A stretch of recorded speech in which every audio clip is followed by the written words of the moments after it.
Ako po si Miss Winnie at ito ang ating kwento. Sigurado ka ba ate sa sinabi ni Kuya Dave?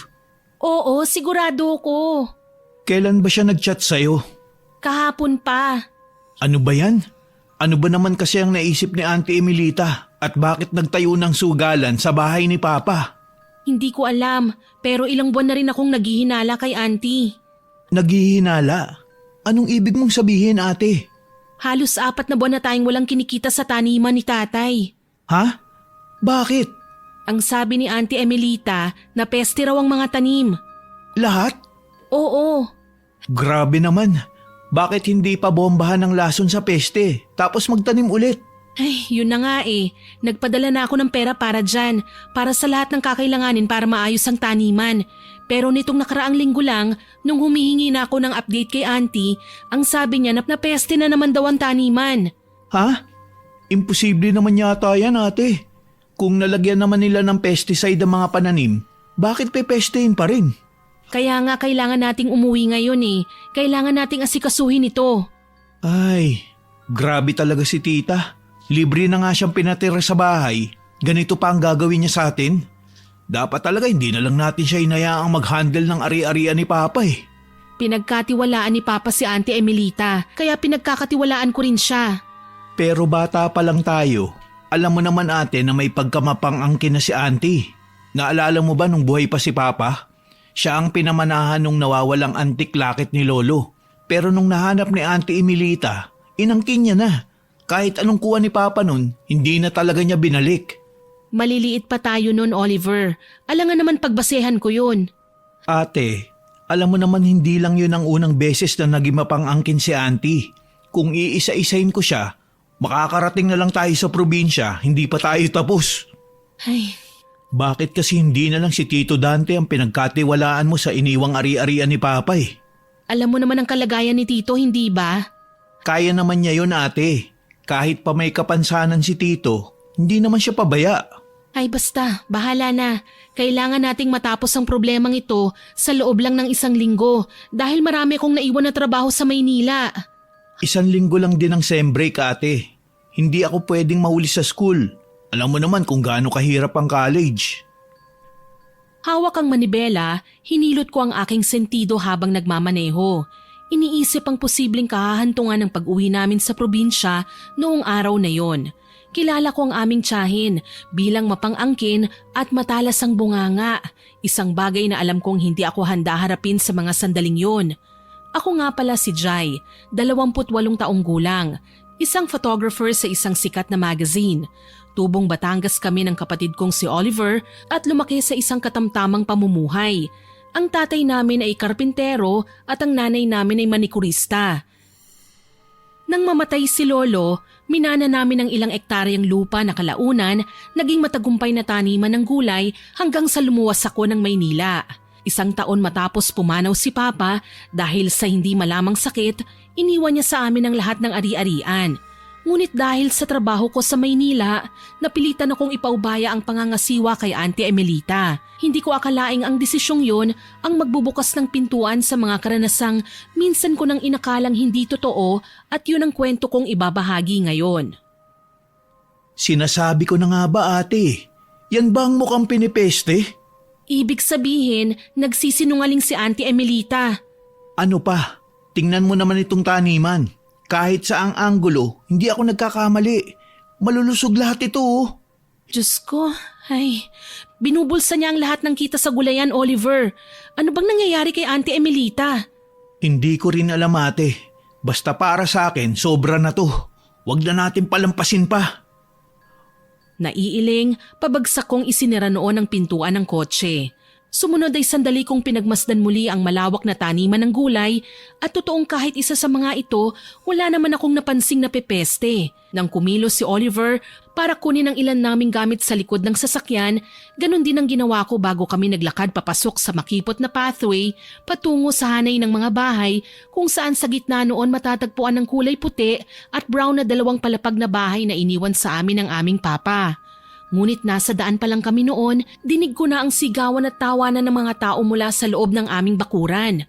Nang buksan ko ang gate, Ganun na lamang ang gulat naming magkapatid nang makita namin ang ilang mga lalaking nasa bakuran, nagbabaraha, nakahilera ang mga pera sa gitna ng lamesa. Sa balkonahe naman, naroon ang mga babae, naglalaro ng mahjong, tong-its at iba pang klase ng sugal. Para bang nagpintig ang aking tenga noon, lalo na nang lumabas ng bahay si Auntie Emelita na may daladalang isang kaha ng sigarilyo at ipinagbibili yon sa mga naroon. Malaki ang ipinayat niya, lubog ang pisngi at nangingitim ang paligid ng kanyang mga mata na para bang ilang araw na siyang hindi natutulog. Sunod-sunod din ang kanyang ubo pero baliwala ito sa kanya dahil tuloy pa rin ang paghit-hit niya ng hawak na sigarilyo. Anong nangyayari dito? Jai? Oliver? Anong ginagawa niyo rito? Kayo po dapat ang tinatanong ko niyan, Auntie. Ano po ang ginagawa niyo sa bahay namin? Bakit may sugalan na rito? Babaan mo ang boses mo, Jai. Kung makasigaw ka parang hindi mo ko tsahin Mawalang galang na po, Auntie. Pero hindi naman po kasi tama ang ginawa niyo sa bahay ni Papa. Aalis din naman sila mamaya. Hanggang 10:00 lang naman ang sugalan dito. Hanggang 10:00?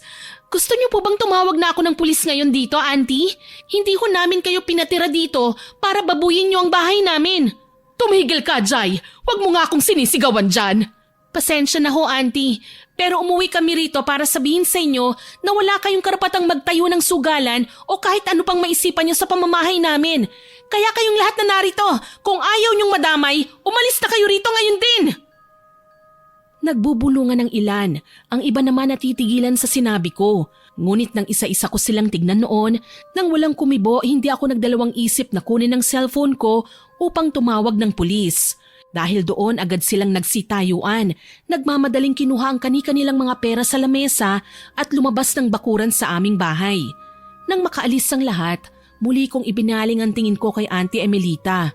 Pero imbis na hiya ang ipakita sa akin, ay galit pang makikita sa kanyang muka. Para bang handa siyang manakit anumang oras.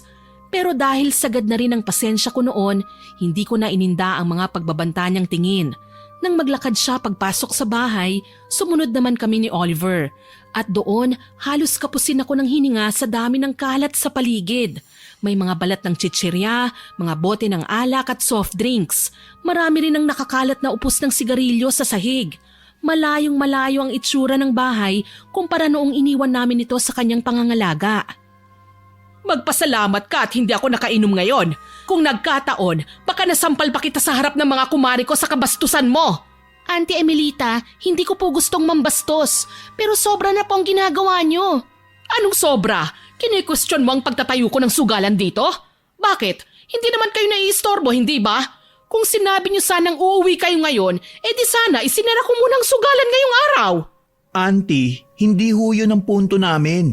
Bahay po namin to. Iniwan po ito sa amin ni Papa. Nakatira kayo rito ngayon dahil nakiusap kayo kay ate na kapalit ng pagbabantay niyo sa gulayan, patitirahin namin kayo dito ng libre.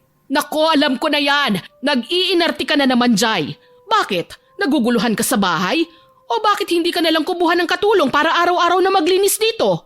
Hindi ho ako nag-iinarte, Auntie. Alam nyo sa sarili nyo na niloloko nyo kami. Ano? Ako'y wag mong pagbibintangang bata ka, ha? Ang gulayan ho, akala ko ba sabi nyo, Auntie, pinepeste ang mga halaman? Totoo naman yon, Jai. Huwag nyo na po akong lokohin, Auntie. Ang mabuti pa po, Auntie, umalis na po kayo rito. Auntie, alam kong hindi nyo rin naman po gusto na paabutin pa ito sa korte. At talagang gagawin mo yon, ha, Jai? Hindi ko po gusto, pero kung patuloy niyong bababuyin ang ari-arian ng tatay namin, hindi na po ako magdadalawang isip na ipaabot ito sa batas. Wala po kayong karapatan sa bahay na ito. Akala nyo ba matatakot nyo ko dyan? 1 taon kong inalagaan ang bahay na ito. 2 taon kong inaalagaan ang ama nyo nung may sakit siya.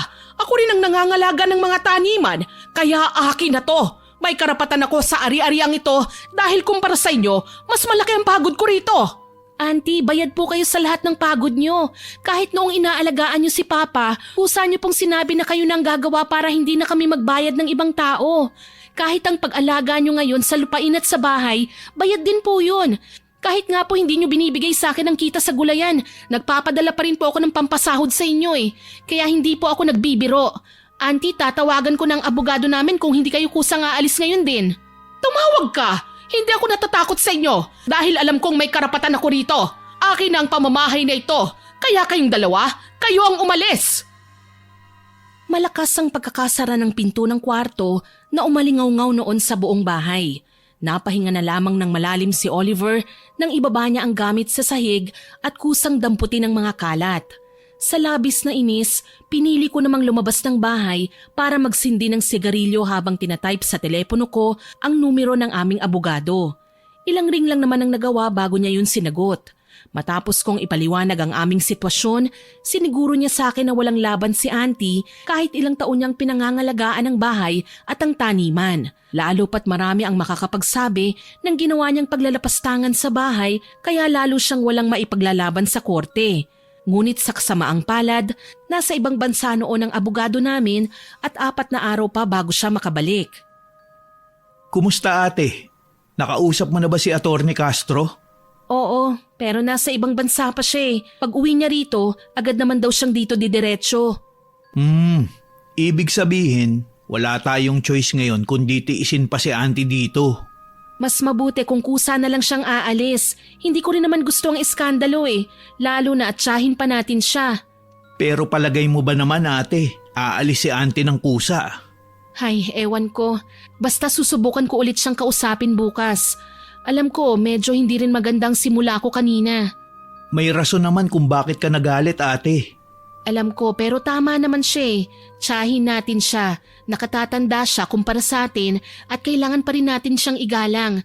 Tsaka kung maayos ang pakikipag-usap ko sa kanya kanina, baka mas naging maayos ang kinalabasan nito kaysa ganito. Ay, ewan ko ate. Basta ako, malakas ang kutob ko na hindi madadaan sa pakiusap si Auntie Emilita. Kahit magpustahan pa tayo. Napabugan na lamang ako ng usok ng sigarilyo ko noon dahil alam kong malaki talaga ang posibilidad na mahihirapan kaming paalisin si Auntie lalo na't malinaw na inaangkin na niya ang ari-arian namin. Habang nakatambay kami sa labas, napansin ko ang bodega sa likod ng bahay. Nang humakbang ako patungo roon, agad namang sumunod sa akin si Oliver. Mabuti na lamang at hindi naman yun nakasara, kaya agad kaming nakapasok sa loob. Nandito pa pala lahat ng gamit ni Papa Oliver. Oo nga no, pero at least kahit papano, hindi naisipan ni Auntie na ibenta ang mga gamit dito. Mukhang hindi nga niya naisipan. Tignan mo oh, nandito pa itong kahon na puno ng mga relo ni Papa. Karamihan sa mga yan galing pa kay Lolo eh. Patingin nga ako ate. Oh, heto. Ayos, ang ganda pa nitong isa oh. Dadalin ko nga. Sandali. Bakit? Ito yung pamingwit na niregalo ko kay Papa nung last birthday niya, Oliver. Oo nga no. At dyan pa rin talaga nakalagay sa dingding ha. Bigla ko tuloy naalala si Papa. Teka, Bakit? Anong hinahanap mo ate? yung gloves. Ha? Yung gloves na kasama ng pamingwit na yan. Wala kasi sa sabitan ni Papa eh. Nasaan na kaya yun? Paborito pa naman yun ni Papa. Hayaan mo na yun ate. Baka kung saan na napunta yun dito. Mahihirapan lang tayo maghanap. Ang dami pa naman nakatambak dito oh. Sayang naman, mamahalin pa naman yun. Teka, may tao ate. Si Dave siguro yon. Nag-message siya sa akin kanina na pupunta siya eh. Oliver! Kuya Dave! Long time no see! Oo nga, ang tagal na kitang hindi nakita. Hindi ka man lang sumasama sa ate mo kapag bumibisita siya rito. Madami kasing gawa sa school kuya. Ay, oo nga pala, graduating ka na. Magiging engineer ka na, Oliver. Congrats na agad, ha? Salamat kuya. Dave, Jai, kumusta ka naman?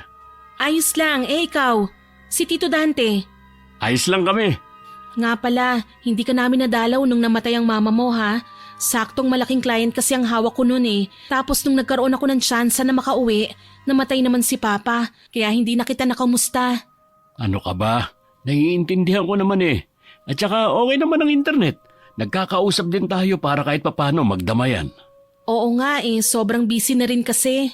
Uy, kumusta pala? Nakausap niyo na ba si Auntie? Oo kuya, pero mukhang malabo na makausap ng maayos eh. Dinadahilan niya na siya ang nag-aasikaso ng bahay ng ilang taon. Kahit yung pag-aalaga niya kay Papa nun, dinadahilan din niya. Ay, pasensya na. Hindi ko rin agad kayo nasabihan. Eh, hindi naman kasi ako nagagawi dito sa inyo. Kung hindi nga ako inutusan ni tatay na pumunta, hindi ko pa makikita ang kalagayan ng bahay niyo. Ano ka ba? Wala yun. Kundi mo nga nasabi sa amin. Baka kung ano na nangyari dito sa bahay eh. Ngayon pa nga lang, ang laki na ng pinagbago agad. Ano yun? Parang may bumagsak sa loob. Sandali, tignan nga natin. Agad kaming pumasok sa loob ng bahay. Sa una ay mabagal pa ang bawat hakbang namin na parang sinusuri pang mabuti kung saan nanggaling ang tunog. Pero wala naman kaming napansin na kakaiba. Magsasalita na sana ako noon para baliwalain ang narinig nang biglang bumukas ang pinto at lumabas doon si Auntie. Ubong-ubo ito at halos hindi makatayo ng tuwid. Nang akmang lalapitan ko na sana siya, tsaka siya tuluyang natumba. Nanginig ang katawan, hawak ang dibdib at para bang hindi makahinga. Mabilis naman ang naging kilos naming magpipinsan. Agad na binuhat nila Dave at Oliver si Auntie at ako naman tumakbo sa kotse. Nang maisakay na nila si Auntie, agad ko yung pinaharurot hanggang sa nakarating na kami sa bahay nila Dave, kung saan naabutan namin si Tito Dante na abala na nagdidikdik ng luya. Isa kasi siyang albularyo eh. Kahit na may kapansanan ng isa niyang paa, hindi yun nakakaapekto sa galing niya sa panggagamot. Kaya naman marami ang naniniwala sa kanya. Nang makita niya kami, agad niya kaming sinalubong at alertong inalis ang ilang patong ng papag kung saan doon kagad binaba ni Dave si Auntie Emelita. Ano nangyari? Hindi po namin alam eh.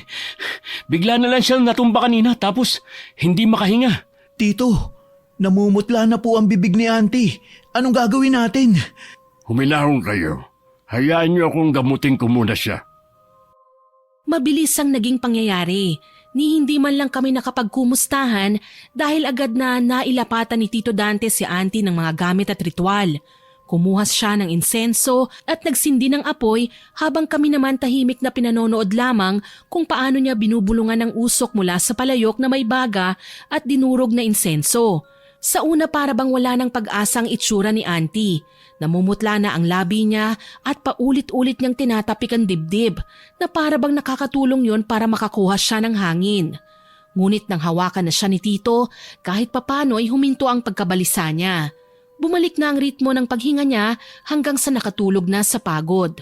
Bigla ko namang napansin noon ang kulay itim na gloves na nakalagay sa isang bao sa ibabaw ng altar sa gilid. Nangunot ang noo ko dahil pamilyar sa akin ang itsura nito.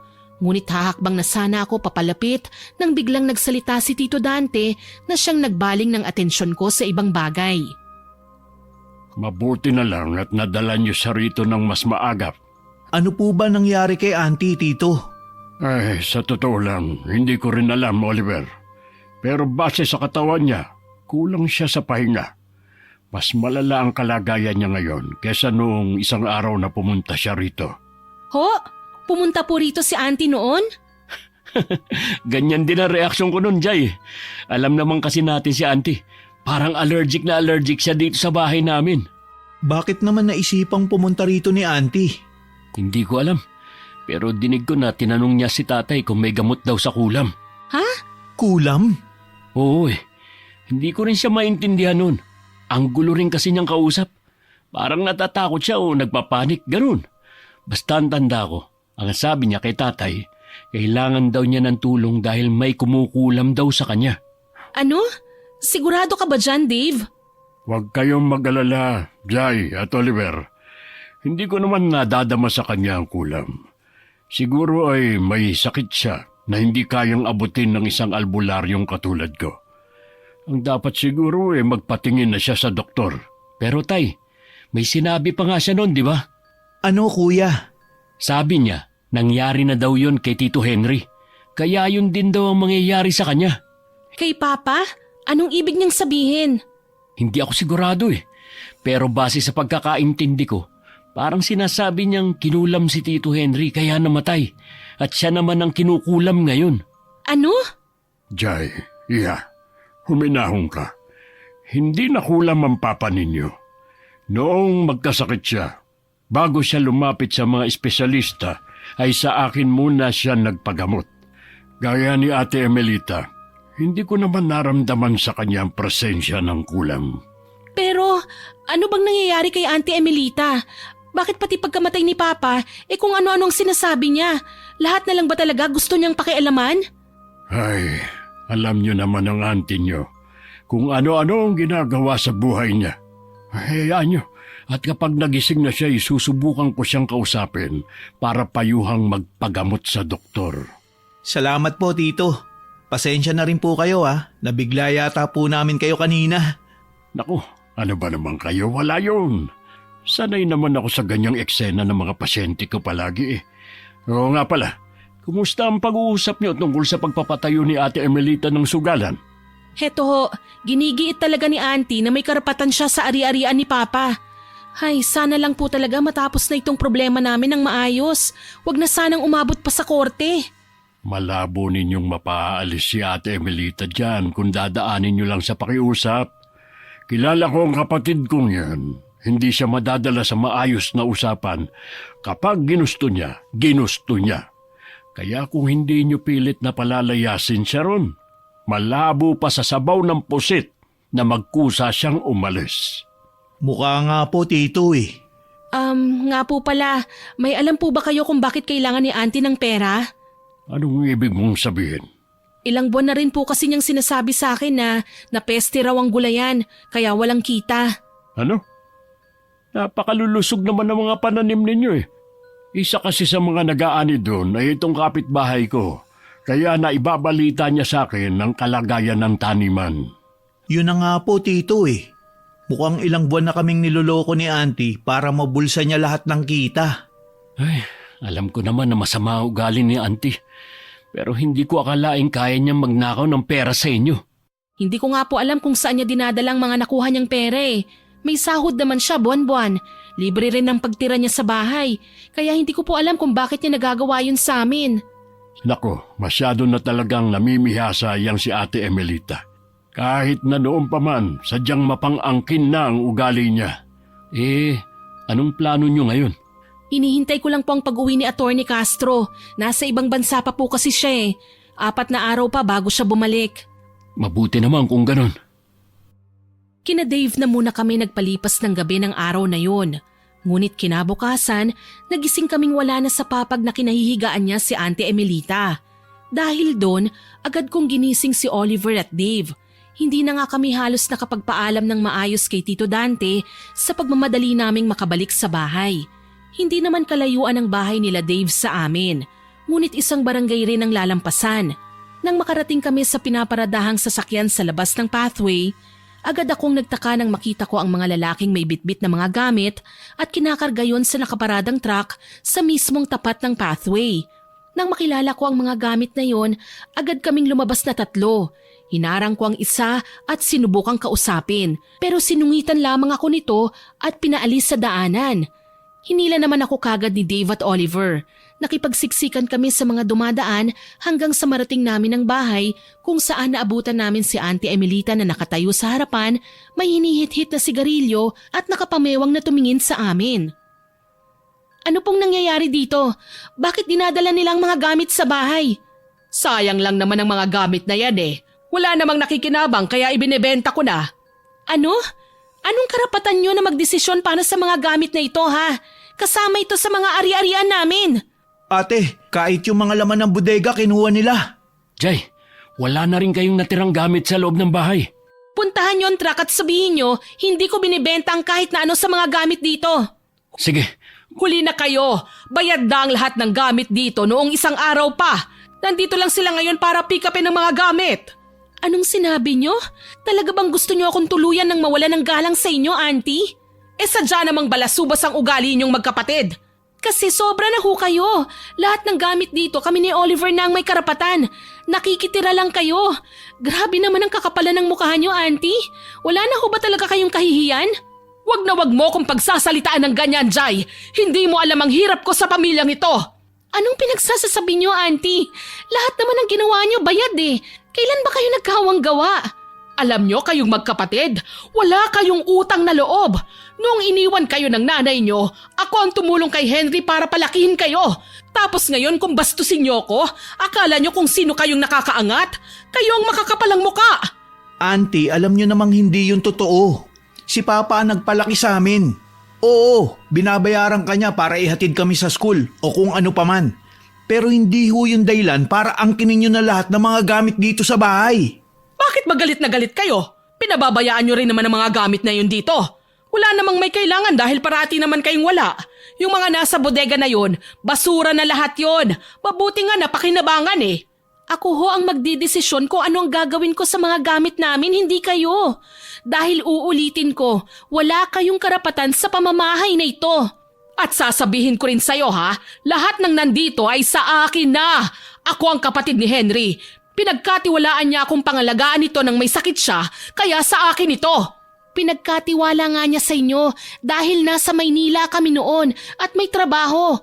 Pero malinaw sa papel na kami ni Oliver ang nagmamay-ari ng ari-ari ang naiwan ni Papa. Akala niyo ba makakapayag ako dyan, ha?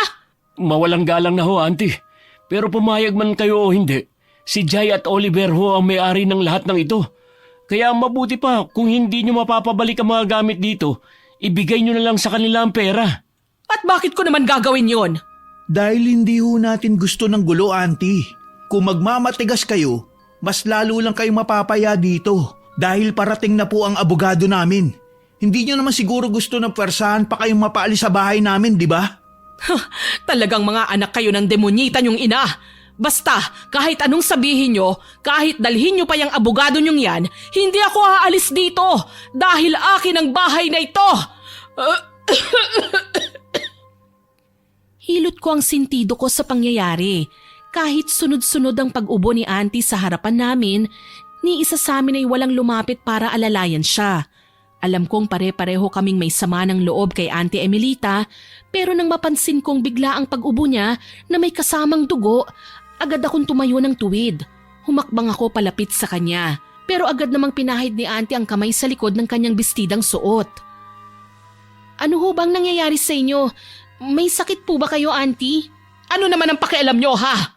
Auntie, dumudugo po ang ilong nyo. Diyos ko! Nagpapanik na tumingala si Auntie, sunod na tumakbo siya papasok sa bahay hanggang sa marating ang kusina at naghilamos. Agad naman kaming sumunod, kaming tatlo. Nagtataka at pinagmamasdan kung ano ba talaga ang nangyayari. Matapos niyang maghilamos, humarap siya sa amin na nangingilid ang mga luha. Kitang-kita ko noon ang pagngatal ng kanyang labi hanggang sa muli siyang naglakad papunta sa sala, hindi mapakali at halos hindi tumitingin sa amin. Takan-taka naman kaming tatlo. Hindi rin namin alam kung dapat ba naming ipagpatuloy ang usapang naputol tungkol sa ari-ari ang inaangkin niya at alamin muna kung ano ba talaga ang nangyayari. Auntie, sabi ni tatay, magpatingin na daw ho kayo sa doktor. Anong akala niyo sa akin, tanga? Nagpatingin na ako sa mga doktor noon. Malaking pera na ang nagastos ko, pero wala rin naman silang masabi na sakit ko. Ho? Bakit kayo umuubo ng may dugo? Ang mabuti pa, pabayaan niyo na ako. Wala naman kayong pakialam sa akin, hindi ba? Auntie, yan bang dahilan kung bakit kailangan niyo ng malaking pera? Diyan niyo ba ginagastos lahat ng pera sa gulayan? Hindi niyo alam ang pinagdadaanan ko ngayon, kaya wag na kayong dumagdag pa. Kung yan palang rason ng panloloko niyo sa amin, bakit hindi niyo na lang sinabi sa amin? Alam niyo namang handa kaming tumulong sa inyo eh. Kung hindi mahanap ng mga doktor dito, may mga kakilala ako sa amin na mas magaling. Handa naman akong tumulong, Auntie eh. Kesa ganito pa ang gagawin niyo sa amin.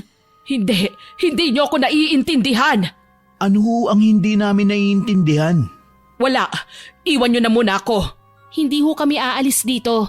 Bahay namin ito, Auntie. Pero alam niyo naman na kaya ako nagkakaganito ay dahil sa pamimilit yung angkinin ng ari-arian na ito ni Papa. Kung may sakit kayo, sabihin niyo sa amin at handa naman kaming tumulong eh. Huwag yung lolokohin niyo pa kami. Huwag gayon, Jai.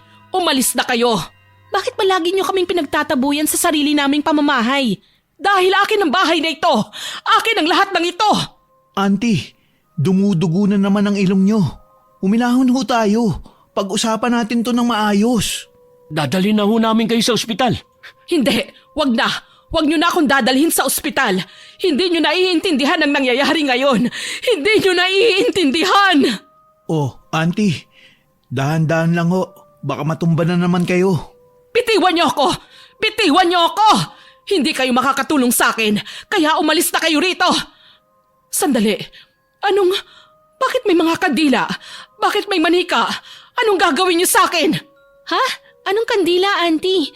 Walang kandila o manika dito. Ano bang sinasabi niyo? Hindi, huwag kang lalapit sa akin. Nandito na naman siya. Papatayin niya ako. Hindi niya ako tinitigilan. Ate, may nakikita yata si Auntie na hindi natin nakikita. Auntie, tumingin nga kayo sa akin.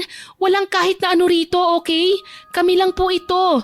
Si Jai ako. Auntie, ano ba? Hindi, huwag mo akong hahawakan. Huwag mo akong hahawakan. Auntie, huminahon nga kayo. Walang kahit na ano rito. Sandali, Jay. Bitawan mo siya. Ano? Bakit? Mukhang may ibang ang nakikita si Auntie Emelita. Ate, paano kung nakukulam nga si Auntie? Natigilan ako sa sinabi ng dalawa. Nang lingunin ko si Auntie, bigla siyang natumba at nawala ng malay sa matinding takot. Pinagtulungan namin siya at dinala sa kanyang kwarto para ihiga sa kanyang kama. Ngunit pagpasok namin, napamura na lamang si Dave sa sobrang gulo ng buong silid. Nakakalat ang mga damit, may malinis meron ding marumi. May mga kahon pa ng pagkain at balat ng tinapay. At dahil ilang araw na siguro yun doon, kaya naman hindi nakaaya-aya ang amoy ng buong kwarto. Pagtungo ko, ang daming lagas na buhok sa sahig, mga upos ng sigarilyo at kahit sigarilyo mismo na hindi pa nagagamit ay nakakalat din. Sa gilid ng silid, may lamesa na puno naman ng nakabukas na libro, may kandila, voodoo dolls at mga karayom na nakakalat saan-saan. Ano nangyari dito? Itong mga libro, ate. Lahat ng ito tungkol sa mangkukulam. Anong ginagawa ni Auntie? Hindi ko alam, pero mas mabuti kung susunduin mo muna si Tito Dante, Dave. Kailangan niyang matingnan si Auntie. Pero sabi ni Tito, sa doktor na raw dapat magpatingin si Auntie, di ba? Oo nga, pero sino na naman ang gagastos niyan? Ako? Sobrang laki na nang nawala sa atin, Oliver. Nawalan lang naman siya ng malay dahil sa kung anong nakikita niya. Hintayin na lang natin siyang magising at si Tito nang bahalang magsabi sa kanya na lumapit sa doktor. Mabuti pa nga. Pero ayos lang ba kayo rito? Oo, sige na, bilisan mo na. Hetong susi, gamitin mo na ang sasakyan ko. Sige, babalik din ako agad. Ate, tignan mo to. Mukhang nakasulat dito mga senyalis ng nakulam. Ang kaso, hindi sa Tagalog nakasulat. Paano kaya ito naiintindihan ni Auntie? Hindi ko alam at wala akong pakialam. Ang mabuti pa, tulungan mo akong linisin tong kwarto. Hindi ko na kayang tiisin ng amoy Sige, kukuha lang ako ng garbage bag sa kusina. Oo, sige. Nang tumalikod si Oliver at lumabas saglit, naiwan akong nagmamasid sa tiyahin kong walang malay. Kahit nakapikit siya, para bang hindi mapakali ang katawan niya. Patuloy siyang humihinga ng mabilis, kunutang noo, namamawis at balisa kahit walang malay. Inis na dinampot ko naman ang mga damit sa sahig at isinilid lahat yon sa laundry basket, malinis man o marumi. Winalisan ko rin ang maruming sahig. Sakto dumating si Oliver dala ang itim na plastik. Isinilid namin lahat doon ang basura at nang matapos kami, pupunta ako sa dati kong kwarto para sana magpahinga saglit. Pero habang naglalakad, naabutan ko ang bahagyang nakabukas na pintuan ng kwarto ni Papa. Nang buksan ko, saglit akong napabahing sa maalikabok na paligid. Para bang mula nang mamatay si Papa, hindi man lang yun nalinis kahit isang beses. Nakakalat ang mga papeles sa lamesa sa gilid at bukas ang ilang drawer para bang hinalughog at iniwan na lang basta. Agad naman akong nagtaka nang makita ko ang bakas ng kamay sa ibabaw ng desk. Sa kapal ng alikabok noon, malinaw na may humawak doon kamakailan. Napaisip naman ako sandali. Pagkatapos ay winalang bahala ko na rin ang nakita. Posible naman na baka sumilip lang si Oliver doon o baka si Auntie mismo ang dumaan at nag-iwan ng bakas. Lumabas ako para kunin ang walis at panglinis. Napansin ko si Oliver na nakaupo sa nag-iisang bangko sa sala. Sa isang kamay, nakatutok ang daliri niya sa bukas na libro, sa kabilang kamay hawak naman niya ang kanyang cellphone. Palipat-lipat ang tingin niya sa dalawa. Anong binabasa mo? Wala, ate. Anong wala? Patingin nga. Wala nga, ate. Oliver, bakit mo binabasa ang libro ng mangkukulam na yan? Sinusubukan ko lang i-translate. Para saan? Ay, kasi ate, yung itsura ni tita kanina, parang iba Pakiramdam ko, may iba siyang nakikita sa kwarto na to. O pagkatapos, pwede namang nag-hallucinate lang si Auntie Oliver. Kilala mo naman siya, hindi ba? Ang bilis niyang maadik sa mga bagay. Anong alam natin kung hindi gumagamit ng pinagbabawal na gamot si auntie? Ate, yung itsura ni auntie kanina, hindi sign ng overdose yun o addiction kung yan ang iniisip mo. Para siyang takot. Nagpapanik siya eh. Saka, tignan mo tong libro. Oh. Sabi dyan, isa sa sanhi ng nakulam ay malubhang sakit na hindi ma-diagnose ng doktor. O kaya may diagnosis pero hindi gumagaling. Ganyan na ganyan si Papa nun, di ba? Oliver, Eto pa, sabi din dyan na isa rin sa sign ng kulam ay ang pagkakaroon ng bangungot, hirap sa pagtulog, laging balisa at namamalikmata na parang nakikita niya na kinukulam siya. Ate, sabi ni auntie kanina, may kandila daw, may manika, di ba? Sign na yun na may nakikita siyang iba. Oliver, nakita mo naman yung kwarto niya, hindi ba? May kandila doon, may voodoo dolls pa. Baka yun lang ang naaalala niya at akala niya may iba pa sa paligid. Ay, ewan ate, pero iba talaga ang kutob ko eh. Tumigil ka na nga muna sa pag-iisip, Oliver. Darating na si Tito Dante. Mas alam niya kung ano ang nangyayari kay auntie. At pakiusap lang, wag na nating idamay pa rito si Papa. Wala na siya, Oliver. Wag na nating guluhin ang kaluluwa niya. Ay, Kinuha ko ang libro sa kamay ni Oliver at diretsyong itinapon yon sa basurahan. Sa inis, nakalimutan ko na rin ang planong paglilinis ng silid ni Papa. Sa halip, dumiretso ako sa kwarto para magpahinga sandali. Nang magising ako 2:00 ng hapon, tahimik pa rin ang bahay. Naalala ko bigla na wala pa kaming kain, kaya bumangon ako para magluto. Pero pagdating ko sa kusina, wala namang laman ng ref. Napahilamos na lamang ako sa muka sa matinding inis at pagkatapos pinili kong lumabas ng kusina para hanapin si Oliver. Oliver? Oliver!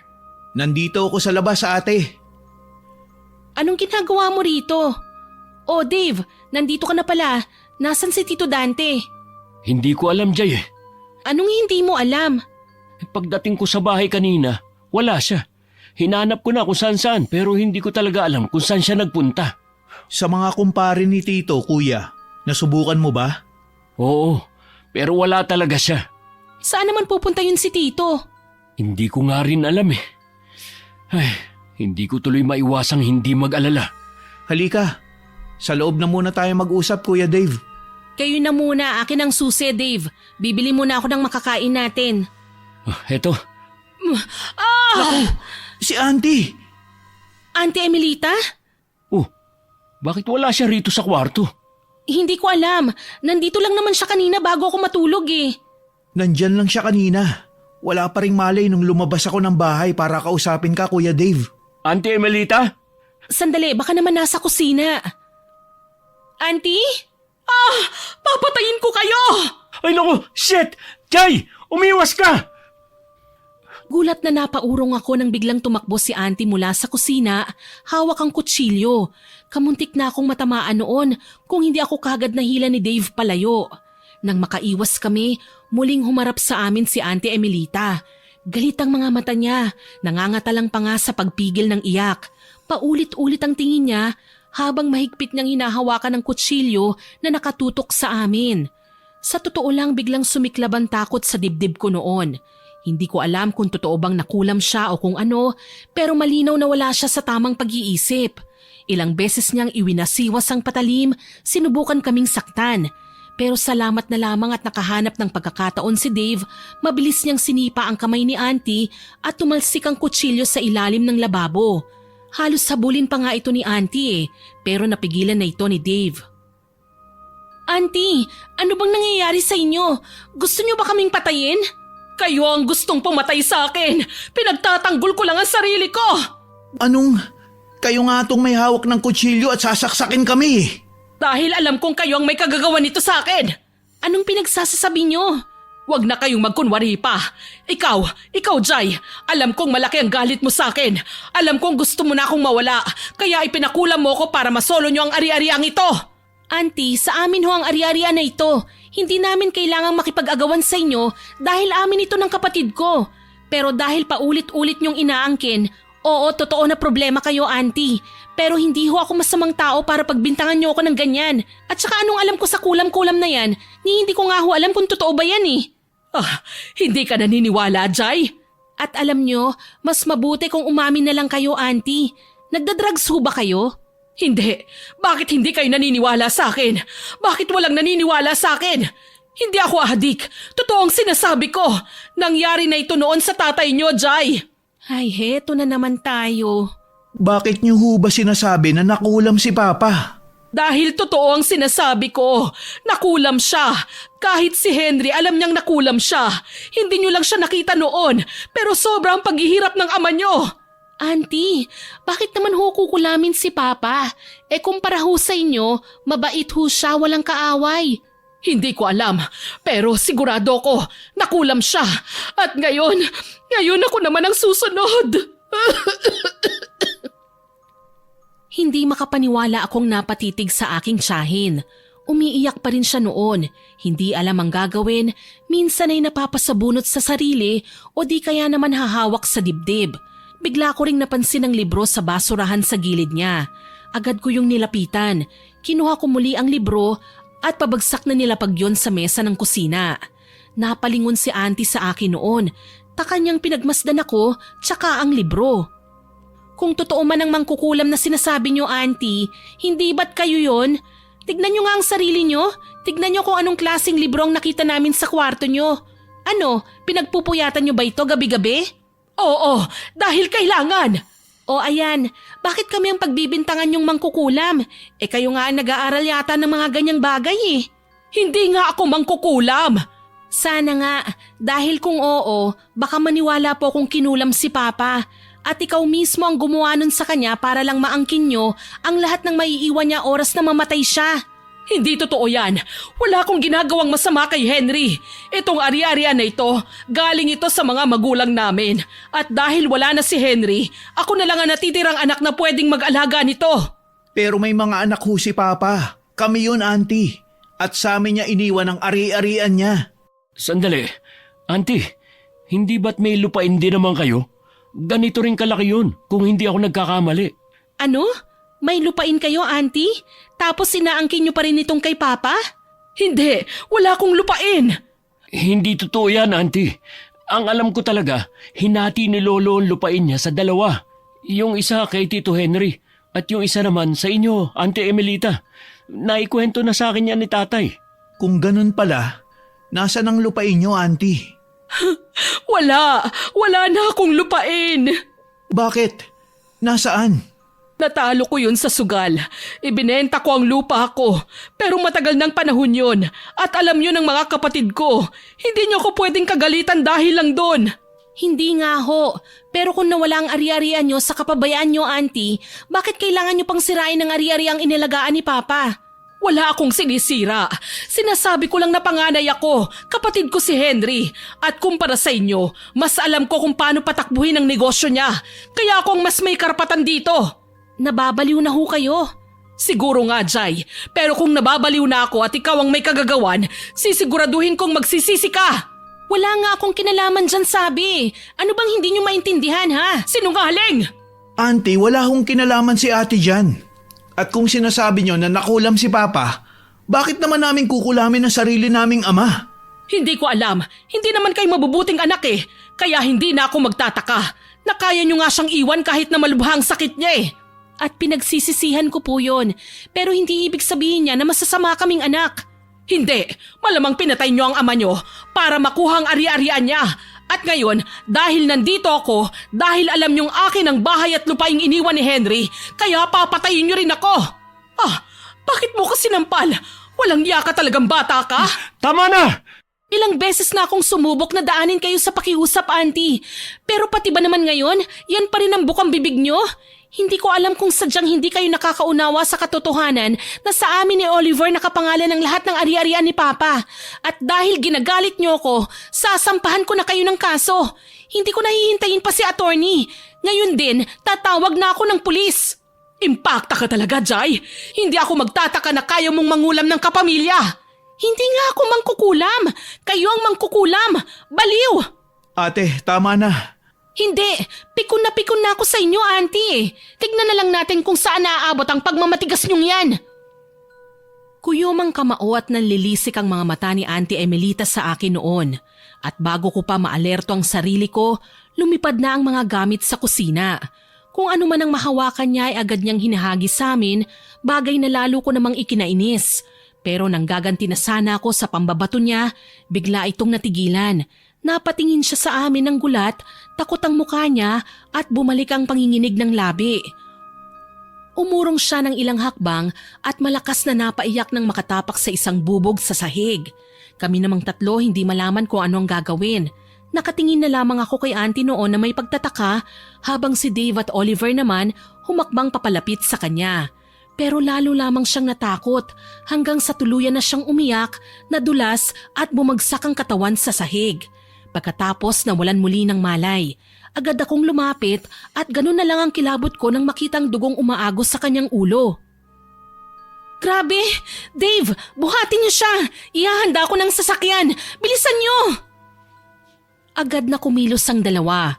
Mabilis nilang binuhat si Auntie Emelita palabas ng bahay hanggang sa maisakay sa kotse. Hinubad ko naman muna ang jacket na suot ko at iniabot sa kanila na agad namang ginamit ni Dave upang pigilin ang dugong umaagos. Ako naman agad na pinaandar ang sasakyan at dinala si Auntie sa pinakamalapit na ospital. Pagdating namin doon, agad siyang pinalibutan ng mga nurse at doktor, ipinasok sa operating room at naiwan na kami sa labas. Lumipas ang mga oras hanggang sa dumili muli ang paligid.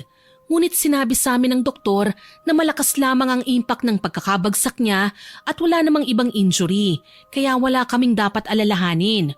Pero lumipas ang 2 araw at hindi pa rin siya nagigising.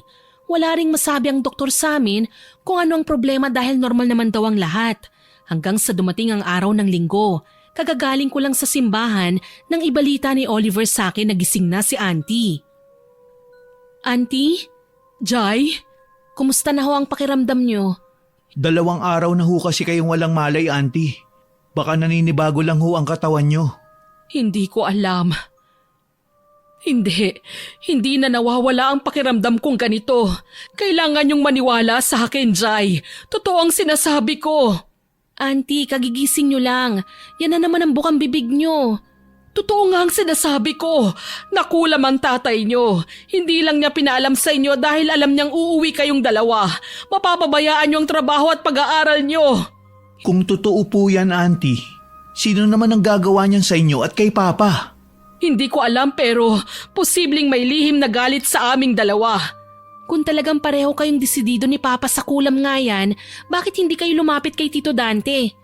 Sinubukan ng papa niyo pero wala namang nakitang kakaiba si Dante. Yun naman pala eh. Ibig sabihin hindi siya nakulam. May sakit lang talaga si Papa. Ano? Anong sakit kung ganon? Hindi ba't walang alam ang mga doktor? Jai, tulungan niyo ako. Kailangan ko ng tulong niyo. Auntie, sobrang laki na ng problemang dala niyo sa amin. Kung pagpapagamot, sige na, tutulungan ko kayo. Kakalimutan ko ng pagbebenta nyo ng gamit namin at ang pagbubulsa nyo ng pera sa ani. Pero kung kulam na yan ang usapan, pasensya na ho pero importante ang bawat araw ko eh. Hindi ako mag-aaksaya ng panahon dyan. Pero malakas ang kutob ko, Jai. Kutob na ano ho? Malakas ang kutob ko na kapag hindi ito napigilan, si Dante naman ang susunod. Dahil kung sino man ang kumulam sa amin ni Henry, paniguradong may galit sa aming magkakapatid. Yan ba ang dahilan kaya hindi ka tumuloy sa paghingi sa akin ng tulong, Ate Emelita? Tito, nung isang araw pa po namin kayo hinahanap. Mabuti naman po't nandito na kayo. Pasensya na kayo. Dinaanan ako ng kaibigan ko para gamutin ang anak niya. Masyadong kritikal ang kalagayan kaya hindi na ako nakapagpaalam man lang. Anong ginagawa mo rito, Dante? Nandito ako para tumulong. Hindi! Sana hindi ka nalang pumunta pa rito! Bakit naman ho? Pati ba naman dito? Pagbabawalan niyo pa rin si tatay? Hindi nyo naiintindihan eh. Sabi sa akin ni Henry, may rason kung bakit hindi mo nakita ang mga senyales na nakulam siya. Siguro senyales na yon na huwag ka naming idamay dahil pwedeng ikaw naman ang sumunod sa amin. Kailan pa ho kayo naging ganun ka-concern sa tatay ko? Importante pa ba yan? Isa lang naman ang hinihiling ko sa inyo. Tulungan nyo lang ako. Ano ate? Tutulungan ka namin sa isang kondisyon. Ano yon? Tigilan nyo na ang pangaangkin sa bahay at lupain namin. Naiintindihan nyo ba yon, Auntie? Pero kung hindi, wala kayong tulong na matatanggap sa amin. Kung kanina handa kong gastusan kayo sa pagpapagamot, ngayon hindi na ho. Ayokong pati si Papa dinadamay niyo sa kabaliwan niyo. Hindi ko siya dinadamay, Jai. E di pumayag na po kayo sa kondisyon ko. Hindi pwede. Kailangan ko ang bahay at ang gulayan. Jai, baon na ako sa utang. Kailangan ko yon. Sa akin yun iniwan ni Henry.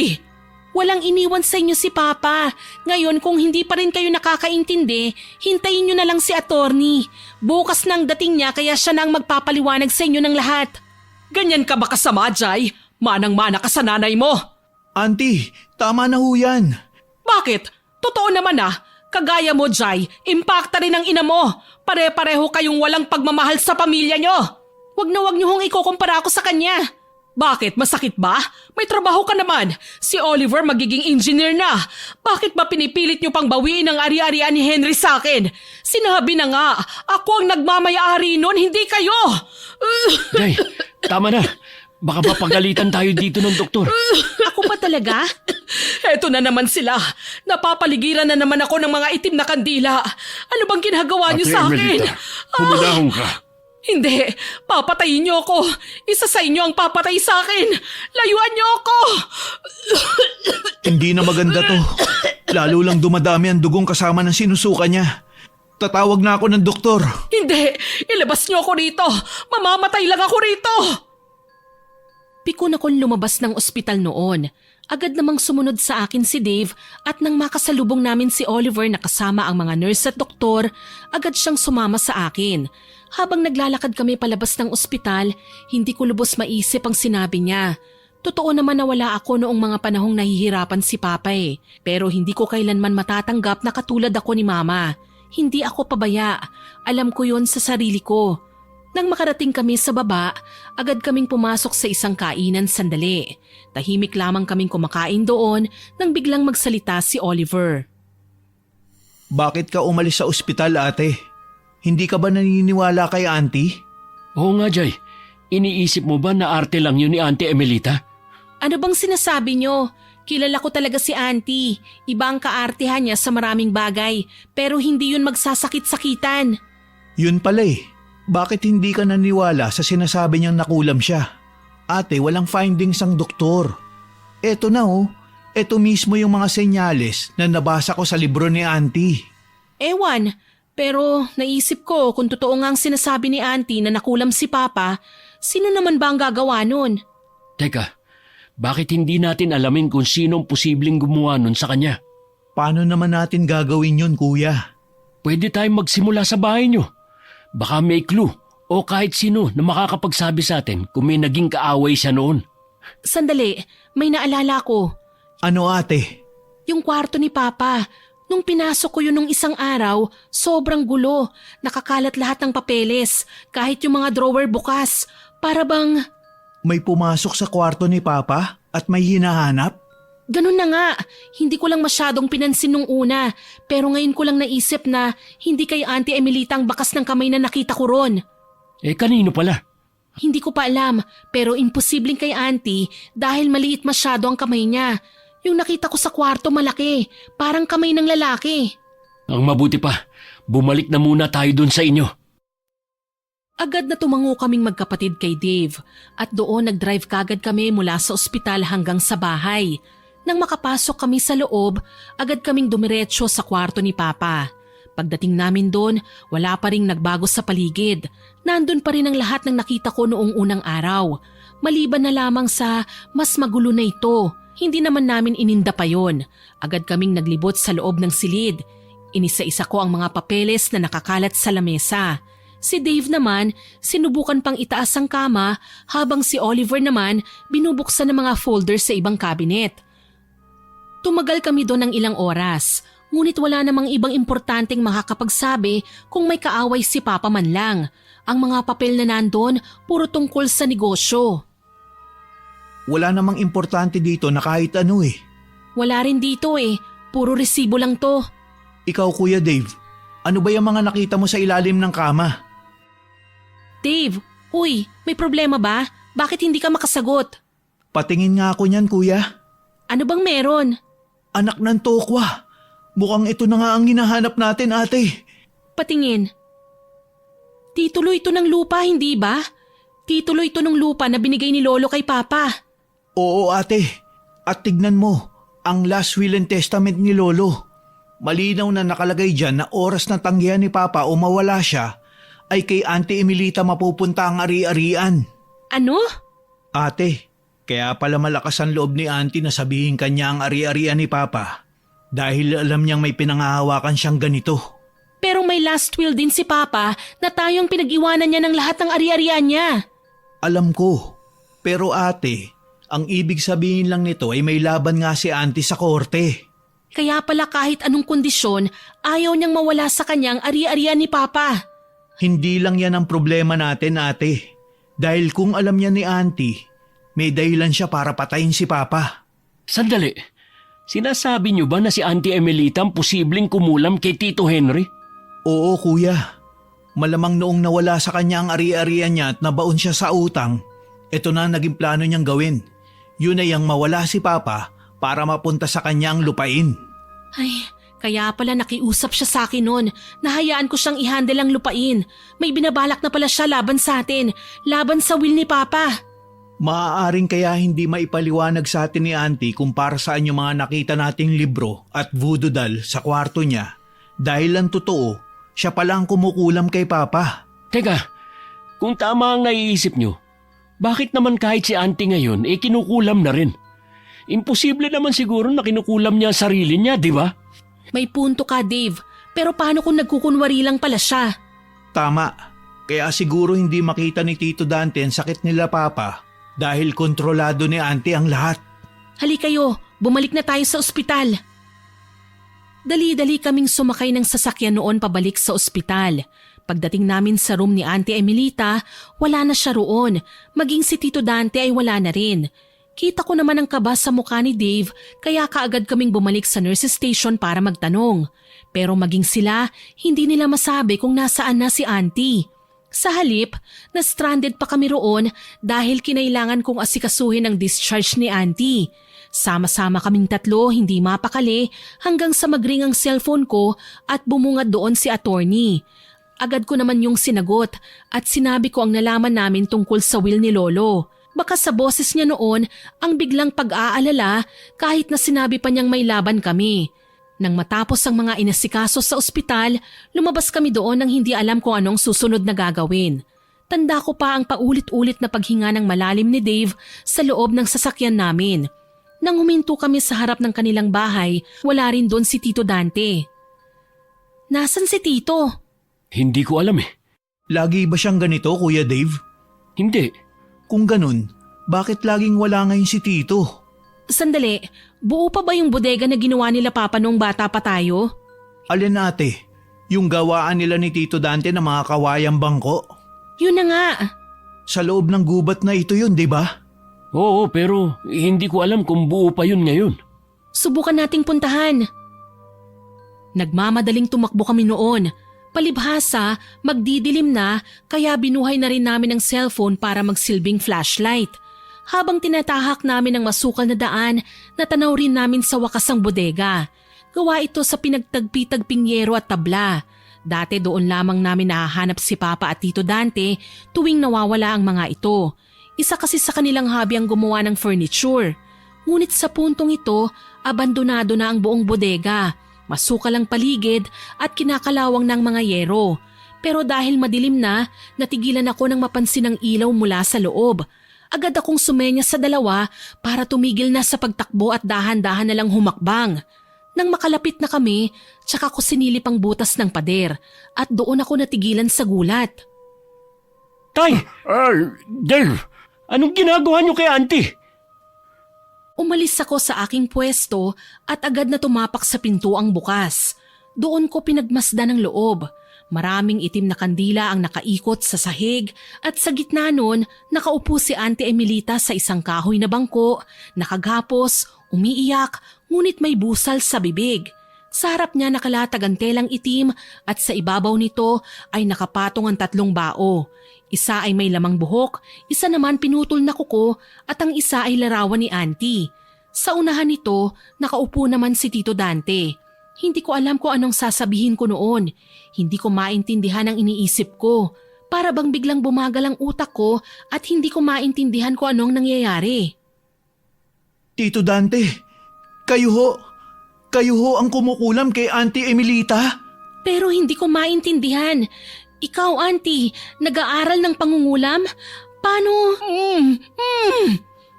Tanging pag-ungol at iyak lamang ang magagawa ng tiyahin namin noon. Bigla naman huminga ng malalim si Tito Dante. Inalalaya niya ang kanyang mga paa para makatayo ng maayos, kinuhang saklay na nakasandal sa tabi at humakbang palapit kay Auntie para alisin ang busal mula sa bibig niya. Dahil doon, agad namang humagulgol sa iyak si Auntie. Sinubukan ko lang mag-aral ng pangkukulam, pakasakaling magawa kong pagalingin ang sarili ko. Yun ang rason kung bakit may mga libro akong tungkol sa pangkukulam. Pero kahit anong gawin ko, walang makakatulong sa akin. Andy, nabasa ko sa libro nyo na may kapalit ang bawat pangkukulam. Alam niyo ho ba na kailangan nyo mag-alay ng buhay para lang matuto kayo mangkulam? Gusto ko lang naman na gumaling ako. Hindi ko pa gustong mamatay. Paano niyo ito nagagawa, Tito Dante? Anong nangyari? May problema ho ba kayo? May galit ho ba kayo sa kanya? Kayo rin po ba ang kumulam kay Papa? Totoo. Nahuli niyo na rin lang naman ako. Aaminin ko na sa inyong totoo. Ako ang kumulam sa ama niyo. Tay, paano niyo nagawa yun? Mabuti kayong tao, hindi niyo magagawa yun. Nagawa ko yun dahil hindi sila patas. Palibhasa, pinanganak akong may kapansanan. Basura ang tingin nila sa akin. Tito, magkasundo naman ho kayo ni Papa, di ba? Bakit humantong sa ganito? Magkasundo kami. Pero maraming pangyayari sa buhay kong wala siya. Kung kailan kailangan ko siya. Tay, ano pong ibig niyo sabihin? Nung nagkasakit noon si Dave, ilang beses akong humingi ng tulong kay Henry. Halos magmakaawa na ako sa kanya para mapahiram lang ako ng pera. Pero hindi. Hindi niya ako pinagbigyan. Dahil ano? Dahil hindi daw niya pwedeng saluhin ang problema ko. Paano daw ako matututo kung aasa ako sa kanila? Gusto lang namin na masanay ka sa buhay, Dante. Sinungaling! Ang sabihin niyo, gusto ninyo kong pahirapan. Gusto ninyo kong magdusa. Hindi totoo yon. Anong hindi? Ha? Mga bata pa lang tayo. Basura na ang tingin ninyo sa akin. Sampid at walang kwenta. Nung namatay si tatay noon, hindi mo alam kung gaano kasakit sa akin bilang bunsong anak niya. Nahati niyang lupain at ipamana sa inyo habang ako wala. Pagkatapos, sasabihin niyo na gusto ninyong masanay ako sa buhay nang walang tumutulong sa akin? Tay, hindi ka ganito. Maliho ito. Walang pata sa mundong ito, anak. Ang gusto ko lang naman, mabigyan ka ng magandang kinabukasan. Pero dahil hindi ako normal, dahil may kapansanan ako, hindi ako nabigyan ng oportunidad na masuportahan ka. Hindi naman po kailangan to, Tay. Ayos lang naman po ako eh. Hindi mo alam kung gaano kasakit sa akin na makita ang magandang buhay ng mga pinsan mo. Habang ikaw, kinailangan mong tumigil sa pag-aaral at magbanat ng buto para lang makakain tayo sa araw-araw. Hindi mo alam, anak, na mahirap sa akin na kailangan mong kalimutan ang pangarap mo sa buhay dahil hindi ko kayang ibigay sa iyo ang pangarap mong makapag-aral. Tito, kaya niyo po ba gustong patayin si Auntie ay dahil sa lupain? At pagkatapos ni Auntie, sino naman ho? Kami ba ni Oliver? Hindi ko gustong masaktan kayong dalawa. Wala kayong kinalaman sa lahat ng ito, pero nakita kong huling habili ni tatay at hindi ko matanggap. Hindi ko matanggap na kahit sa kamatayan ni Henry, si Ate Emilita pa rin ang pwedeng makakuha ng lupain. So tama nga po kami, Tito. Pagkatapos ni Auntie, kami naman ang isusunod nyo? Aaminin ko. Yan ang unang balak ko, pero ngayong umuwi kayo at nakita ko kung paano nyo ituring si Dave, nagbago ang isip ko. Ang gusto ko na lang, masiguro na hindi makukuha ni Emilita ang lupain sa inyo. Yun lang. Ang gusto ko na lang sana, Hayaan niyo akong pangalagaan ito para sa inyo. Yun lang. Tito, paano ho namin gagawin yon kung kayo ho ang rason bakit nawala si Papa? Patawarin ninyo ako, mga pamangkin. Pinagsisisihan ko ang nagawa ko. Kaya nga tinutulungan ko kayo ngayon na mabawi ang lupa ng buo. Pero hindi po ito ang gusto naming paraan, Tito. At hindi na rin ho mababago nito ang ginawa niyo sa amin dahil sa inyo naulila na kami. Alam ho naming masakit para sa inyo ang hindi piliin ni Lolo. Pero hindi ho sagot ang mangkulam. Hindi, sa akin ang ari-ariang naiwan ni Henry. Malinaw sa kasulatan ni Tatay, sa akin mapupunta yon oras na mamatay siya. Manahimik ka, Auntie. Kahit na may kasulatan si Lolo, pinaghirapan ni Papa ang lahat ng ari-ariang yon. Hindi ako makakapayag na bastang mapunta na lang yun sa inyo. Hindi, sa akin ang ari-ariang yon. Akin lang! Manahimik ka! Matapos ang malakas na sigaw na yon, agad na ibinalik ni Tito ang busal kay Auntie at napaiyak na lamang itong muli. Si Dave naman napasandal sa pader, bagsak ang balikat at hindi makapaniwala sa lahat ng narinig mula sa ama. Sumubok na lumapit si Tito Dante pero tinabig lamang ito ng anak at saka tumingin para magtanong. Ay, sagutin niyo nga ako. Paano niyo nagawa ito? Sinong ginawa niyong alay para matutusok ang kukulam? Hindi mo na kailangang malaman, anak. Gusto kong malaman, Tay. Karapatan ko malaman kung anong ginawa mo sa buhay ko. Hindi naman tayo ganito eh.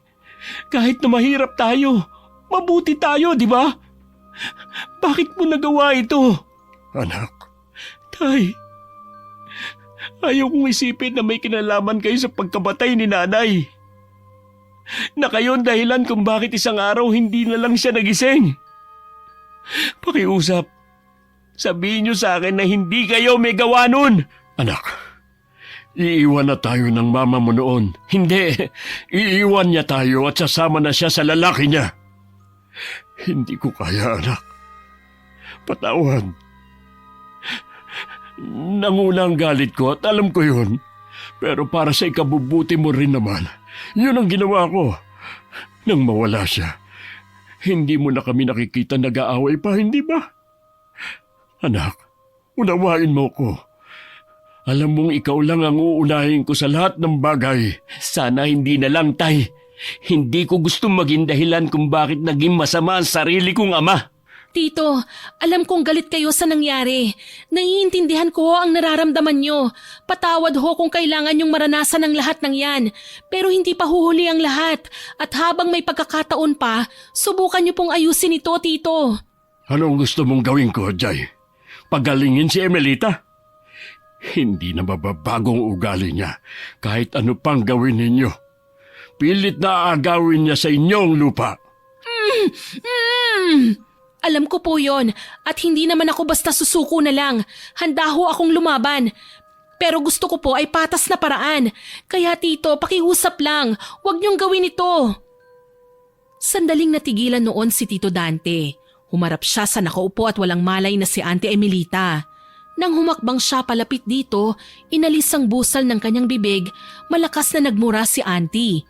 Pinagsisigawan niya si Tito Dante at sinasabi ang masasakit na salita. Ngunit imbis na sumagot, nanatili lang nakatayo si Tito sa harapan niya. Sa gilid ng mata niya, nakita ko ang nagbabadyang luha. Sa totoo lang, awang-awa ako sa kanya.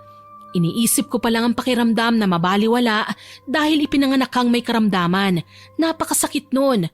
Pero ang buhay ay tunay na hindi patas. Ngunit hindi makakabuti kung dadaanin mo sa madilim na paraan ng pagganti. Alam mo na pala, Jay, ang tungkol sa testamento ni Tatay.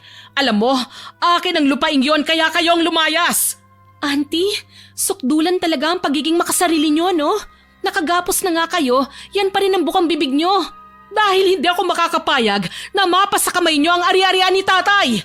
Si Papa na ho ang may-ari ng lupain at hindi ho ako uurong sa inyo sa korte. Talagang hindi ka magpapatalo, bata ka, ha? Ano bang alam mo sa pagpapatakbo ng negosyo? Tama kayo, wala nga ho, Auntie. Pero maraming paraan para patakbuhin yan nang hindi mapupunta sa kamay nyo.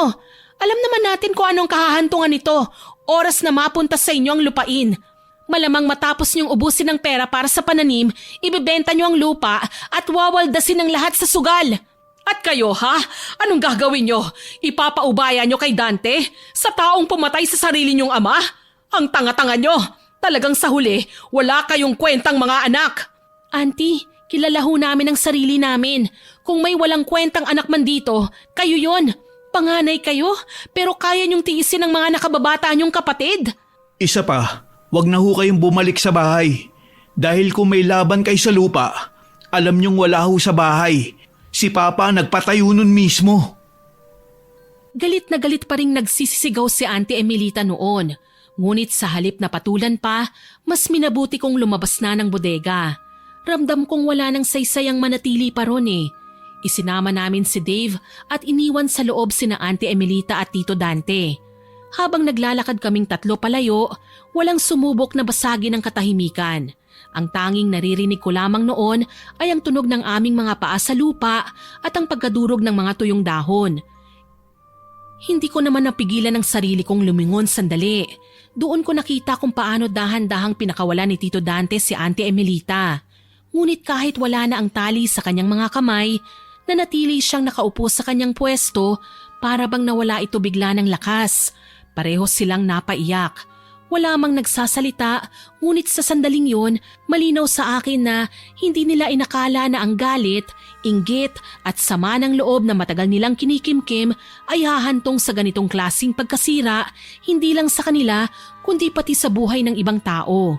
Masakit isipin na kailangan pang mawala ni Papa bago lumabas ang lahat ng katotohanan, na kailangan pang may mamatay bago tuluyang magbukas ang mga mata ng lahat. Kuya, ayos ka lang ba? Sa totoo lang, hindi ko alam, Oliver. Naguguluhan ako. Hindi ko alam kung anong mararamdaman ko. Naawa ko kay tatay pero mali ang ginawa niya. Mali talaga, Dave. Nawala si Papa dahil sa galit niya. Pero alam mong hindi rin niya gusto ang nangyari. Mahal ka lang niya talaga, Dave. Hindi niya kayang makita na naghihirap ka. Pero paano kayo? Hindi niyo naman kailangan maranasan na mawalan ng ama dahil sa akin. Hindi mo kasalanan yun, Dave. Wala kang kasalanan. At patawad dahil kailangan mong maranasan lahat ng hirap dahil naging bahagi kami ng hindi pantay na pagtrato sa inyo. Mahigpit kaming nagyakap ang tatlo noon. Alam kong hindi madali tanggapin ang basta makalimot at magpatawad, lalo na kung may buhay na nawala. Pero kasalanan ba ang makaramdam ng awa sa taong ilang taon nang nagtiis? Hindi ko naman sinasabi na napatawad ko na kagad si Tito Dante. Aaminin kong mahirap siyang harapin ngayon dahil naaalala ko ang mga nangyari. Siguro, hirap akong harapin siya dahil sa mga katotohanang humantong sa ganoong pangyayari para lamang malaman namin ang kanyang panig para lang magawa naming unawain kung anong nararamdaman niya. Ngayon, ilang buwan na rin ang nakalipas. Sa wakas, nagawa kong ipanalo ang lupa matapos ang ilang buwan ng pagdalo sa hearing. Nakatulong din ang mga witness na nagsabi na pinabayaan ni Auntie ang lupa at hindi siya nakapagbibigay ng tamang sahod sa mga tao. Kasama na rin ang ilang mga iligal niyang ginagawa katulad ng pagpapatayo ng sugalan sa aming bahay. Sa madaling salita, ayos ng problema namin sa ari-arian ni tatay. At nitong nakaraang linggo lamang, umuwi kami ng probinsya muli para ayusin ang lahat ng naiwan naming ari-arian. Mabuti na lamang at nakahanap ako ng perpektong tao para sa pangangalaga ng aming taniman. Kuya Dave! Oh, bakit napaaga yata ang balik niyo? Akala ko ba Pasko pa ulit kayo bibisita rito? May magandang balita kasi kami sa'yo, Kuya Dave. Ha? Ano yun? Naipanalo ko ng kaso, sa amin na ulit ang lupain at wala nang makapang-aangkin pa. Ah, talaga? Congrats! Sabi ko naman sa inyo malaki ang laban niyo. Oo nga, mabuti na lang at hindi rin talaga kami sumuko. Ay nako, kung alam mo lang kuya ang nangyari sa korte nung pumabor sa amin ng judge. Kulang na lang, sugurin kami ni Auntie Emilita dun eh. Magtataka pa ba talaga kayo? Alam niyo naman si Auntie, ayaw na ayaw nun na matalo siya. Kumusta na pala ang gamutan ni Auntie Emilita? Nawawala na ba ang epekto ng kulam? Maayos naman. Hindi na siya nag-iinarte kapag sinasabi ni tatay na maligo gamit ang mga dahon ng atis. Gabi-gabi na rin sila nagdadasal. Kaya masasabi kong ayos naman na. Kahit paano, alam kong natakot na si auntie kay tatay. Hindi niya na kami sinisigawan ngayon. Mabuti naman kung ganon. Dapat din talagang naturuan ng leksyon si auntie. Nga pala, kumusta ang trabaho mo? Eto, ayos naman. Malaki-laki naman ang kita kumpara nung nakaraang buwan. Nga pala, hindi ba pangarap mong maging businessman? Naku, kinalimutan ko na yun. Ganun talaga pag bata ka. Naiisip mo ang mga imahinasyon mo. Okay na ako sa buhay namin ni tatay. At hindi na rin ako babalik sa pag-aaral kasi hassle na rin. Ganon? Sayang naman kasi ikaw ang napili namin na mag-manage ng negosyo mula ngayon. Pero kung ayaw mo, sige hahanap na lang ako ng iba. Uy, teka sandali. Seryoso ba yan? Mukha bang marunong mag-joke yan si ate, kuya?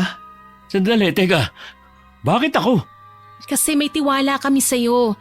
Tiwala na hindi mo pababayaan ang lupain at hindi mo rin pababayaan ang bahay. Pero, Jai, alam kong hirap pa rin kayong tanggapin ang nangyari sa tatay nyo. Sa nagawa ni tatay, parang hindi ko kayang tanggapin to. Dave, labas ka sa lahat ng nagawa ni Tito Dante. Wala kang dapat na ikabahala doon.